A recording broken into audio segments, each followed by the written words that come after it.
Di segmen Ramadan Diaspora pagi ini, Kompas Sahur akan memantau bagaimana Ramadan di luar negeri dan sudah ada Mas Toto di Jepang. Assalamualaikum Mas Toto Ridwana, selamat pagi pukul 2.30 waktu Indonesia Barat. Kalau di sana pukul berapa Mas? Waalaikumsalam warahmatullahi wabarakatuh. Sekarang di Tokyo jam 4.33. 4.33 berarti sudah selesai sahur ya kalau gitu ya? Alhamdulillah sudah selesai. Tadi sahurnya makan apa? Masakan Nusantara atau masakan Jepang nih? Pertanyaan pertama nih. Karena, ada istri jadi dimasakin masakan Indonesia, alhamdulillah.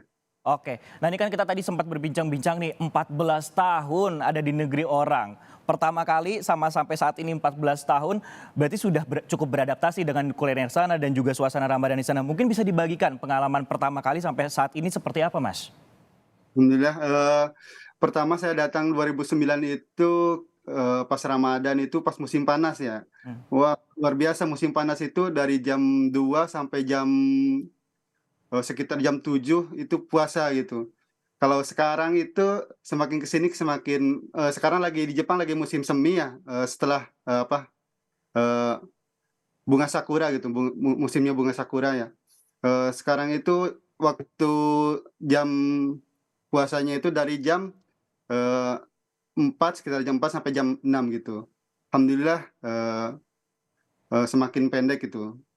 Alhamdulillah ada di Jepang juga banyak, masjid-masjid kayak seperti Masjid Indonesia Tokyo, Masjid Chami yang menyediakan, waktu sahur dan buka juga. Oke, berarti bisa di alternatif untuk juga nanti berkumpul dengan warga negara Indonesia yang sedang berbuka. Ini kalau jadi sarana untuk yang buat yang traveling ataupun yang juga baru ke Jepang ini bisa dijadikan tips ya seperti itu ya Mas ya. Betul Nah, betul. kalau di sana kan musim ini kan menjadi tantangan nih. Tadi Mas bilang kan musim semi berarti waktunya ini jadi jauh lebih pendek untuk berpuasa dibandingkan dengan musim panas seperti itu. Tapi dari selain cuaca dan juga musim, ada tantangan-tantangan lain nggak sih selain mencari masjid kan cukup gampang tadi bilangnya. Kalau untuk kuliner sendiri mencari yang halal, di sana itu mudah nggak sih Mas? Alhamdulillah untuk semakin ke sini, di Jepang itu restoran halal itu semakin banyak dan bercabang di mana-mana. Tokyo halal juga semakin banyak, eee, jadi untuk mencari masakan halal itu di Google itu sudah banyak gitu, alhamdulillah sudah semakin mudah gitu. Oke, hampir 11-12 Subang berarti ya kayak asalnya Mas, Toto ya berarti ya? Wow, Nah, tapi kalau kegiatan Ramadan sendiri, kalau selama di sana, selama 14 tahun di sana nih Mas Toto, itu seperti apa sih? Apakah ada juga taraweh bersama atau mungkin membangunkan sahurnya juga ada semua di sana atau melalui WhatsApp sih biasanya kalau kegiatan-kegiatan seperti itu? kalau misalnya, eee, ya tadi seperti tadi ya, di masjid itu ada sahur dan iftar bersama, jadi bisa iktikaf gitu. Terus kalau misalnya yang seperti biasa, hari biasa mungkin dari ada grup-grup tersendiri, eee, kayak misalnya di, IPMI ya, Ikatan Perawat Muslim Indonesia itu, kita ada grup, ada one day one juz gitu untuk mengaji gitu. Jadi, kita dibangunkan lewat grup itu, "Ayo kita sahur yuk," gitu. Setelah itu ngaji bareng gitu, seperti itu, Mas. Jadi suasananya nggak jauh berbeda ya dengan Indonesia ya sebenarnya karena Ya, cukup mungkin banyak. bedanya cuma ini aja, Mas, apa namanya, ada kalau di Indonesia kan ada bedug apa gitu ya, kalau di Jepang nggak ada, cuma itu aja sih sebenarnya bedanya. Apa mungkin diganti lonceng kalau di Jepang? Enggak. Nah, tapi kalau ngomong-ngomong masalah Jepang, di Kedutaan Besar Republik Indonesia yang berada di Tokyo mungkin ataupun juga di Jepang ini, ada kegiatan-kegiatan khusus nggak sih yang biasa dilakukan oleh pemerintah Indonesia untuk warga negaranya sendiri di sana kalau selama bulan suci Ramadan? Alhamdulillah ya masih di Indonesia Tokyo itu di kawasan, eee, Sekolah Republik Indonesia ya, Mas, ya, yang di bawah naungan Kedutaan Besar Republik Indonesia, di masjid itu setiap Sabtu Minggu itu ada acara, kalau hari Sabtu itu ada untuk acara anak-anak, yaitu anak-anak memperkenalkan Ramadan kepada anak-anak. Jadi, kegiatan mengaji, kalau Ramadan itu seperti apa sih, jadi seperti ada cerita-cerita. Nah untuk, hari Minggunya itu ada tablik akbar. Setelah tablik akbar ya, makan, apa, buka bersama gitu. Alhamdulillah jadi terobati gitu. Jadi semua banyak, yang berkumpul di Masjid Indonesia Tokyo gitu untuk masyarakat Indonesia. Eee, Idul Fitri juga seperti itu Mas, kita, di Masjid Indonesia Tokyo itu mengadakan, eee, apa, sholat Id bareng gitu, sholat Id, setelah itu ada, kayak ramah tamah sama KBRI biasanya seperti itu sih.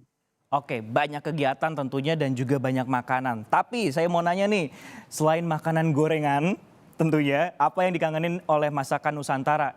Khususnya yang ada di Subang deh, yang paling Mas Toto kangenin itu apa sih? Kolak, Mas.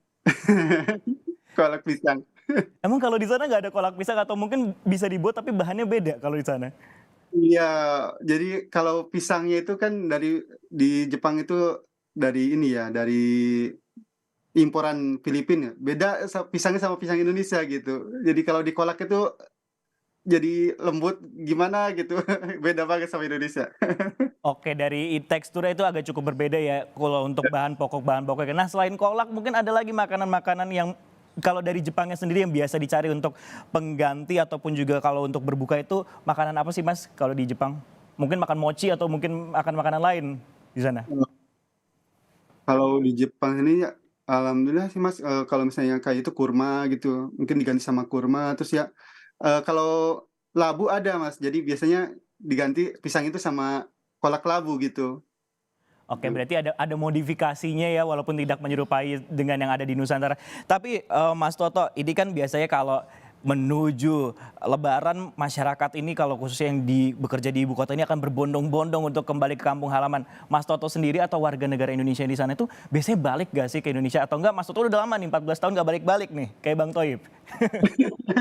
Iya, di biasanya, kami dari ini ada cuti tahunan Mas, jadi pas apa, lebaran itu banyak juga yang pulang ke Indonesia untuk cuti tahunan, pulang mudik gitu. Oke, kalau gitu Mas Toto terima kasih nih sudah mau meluangkan waktunya di tengah berpuasa karena sudah duluan di sana, kalau di sini kita masih sahur. Dan terima kasih untuk Kompas Sahur sudah berbagi. Next time kita akan hubungin lagi. Terima kasih Mas Toto Ridwana. Sama-sama.